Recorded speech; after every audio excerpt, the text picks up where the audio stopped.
8वीं जमात के प्यारे बच्चों, अस्सलाम वालेकुम। आप अपना बहरिस्तानी उर्दू निकालिए और सफ़ा नंबर 95 पर पहुंच जाइए। आज का जो हमारा सबक है सबक का नाम है ज़ाफ़रान, जिसको कश्मीरी में कुंग भी कहते हैं। मशहूर कालिदास ने अपनी किताबों में ज़ाफ़रान के खेतों के हुस्न की जाबजा तारीफ़ की है। कहते हैं कि एक मशहूर शायर था जिसका नाम था कालिदास। उसने अपनी किताबों में ज़ाफ़रान के इन खेतों के हुस्न की तारीफ़ की है। संस्कृत का कोई तालिब इल्म कालिदास को फरामोश नहीं कर सकता। ज़ाफ़रान के हुस्न ने शायरों, अदीबों और मुफ़क्किरों को अपनी तरफ मुतवज्जह किया है। कहते हैं कि जो ज़ाफ़रान का हुस्न है उसने अब शायरों, अदीबों और मुफ़क्किरों को अपनी तरफ मुतवज्जह किया है। इनकी तवज्जह किस तरफ गई है? ज़ाफ़रान के खेतों की तरफ। ज़ाफ़रान के खेत को ज़ाफ़रान ज़ार भी कहा जाता है। उसके मानी लुगत में यह लिखे हैं, वो मकाम जहाँ दूर दूर तक ज़रद फूल हो या ज़रद फसल खड़ी हो। दूसरे माने यह भी लिखे हैं, वो जगह जहाँ पहुँचकर इंसान को बहुत हंसी आए। मशहूर है कि ज़ाफ़रान के खेत में पहुँचकर इंसान को खुद ब खुद हंसी आने लगती है। कहते हैं जब ज़ाफ़रान के खेत में इंसान पहुँचता है तो उसको खुद ब खुद वहाँ हंसी आने लगती है। कश्मीर में ज़ाफ़रान ज़ार को हंसी मजाक की महफिल के लिए भी इस्तेमाल करते हैं। कहते हैं कि इसकी खूबसूरती को देखकर गैर मुल्की फ़ौजियों ने इसके हुस्न के आगे अपना सर झुका दिया और वो इसकी खूबसूरती में खो गए। कहा जाता है कि सिकंदर आज़म के यूनानी फ़ौजियों ने जब कश्मीर की वादी में ज़ाफ़रान के खेतों का हुस्न देखा तो वो हैरान रह गए। किसके फ़ौजी? सिकंदर आज़म के।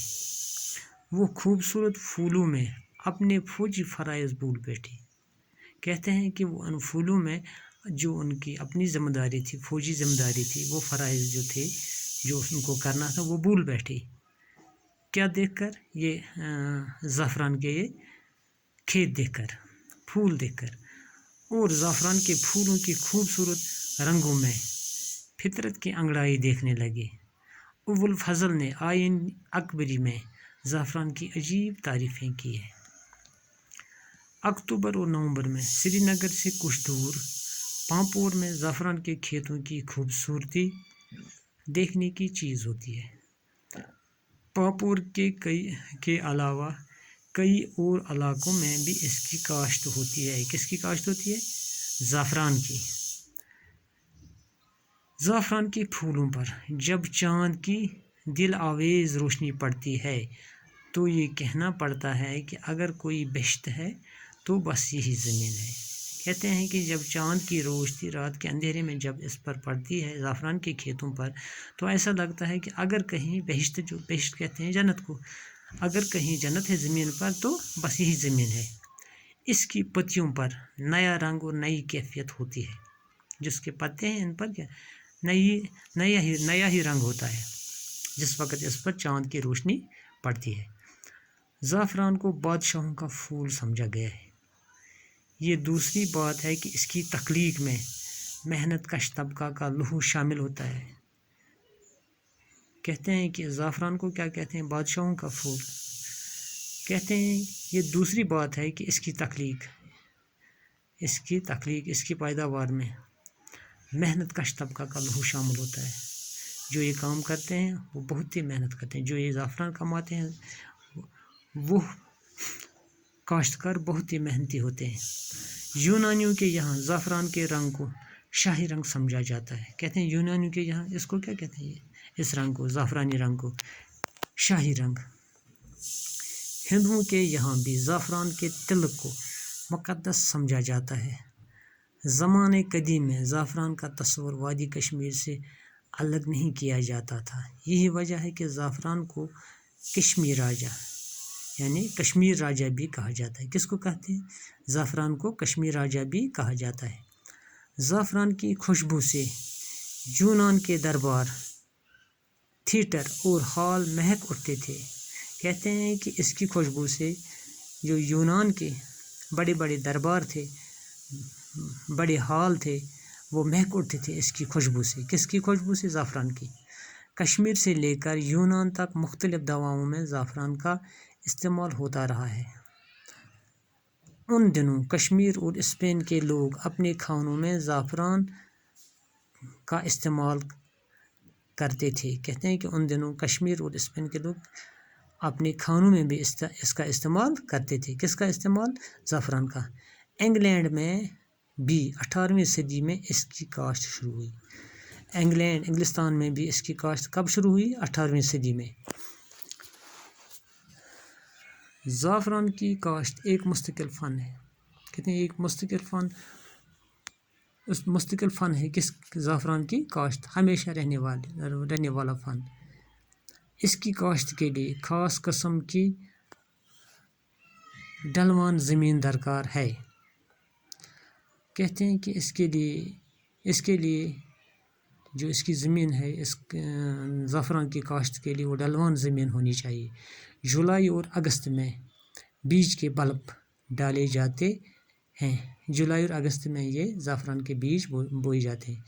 ایک بار ڈالنے کے بعد قریباً 14 برس تک اس پر زیادہ محنت کی ضرورت نہیں ہوتی۔ کہتے ہیں کہ ایک بار جب یہ بیج اس میں ڈالتے ہیں تو 14 برس تک اس میں زیادہ محنت نہیں کرنی پڑتی ہے۔ اکتوبر میں پھول نکل آتے ہیں۔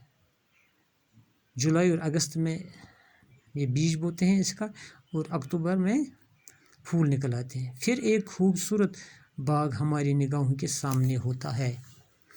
دھوپ میں زعفران کے پھول چن کر سکھائے جاتے ہیں۔ کہتے ہیں دھوپ میں اس کے یہ پھول چنے جاتے ہیں، اور پھر مختلف قسم کے زعفران تیار ہو جاتے ہیں۔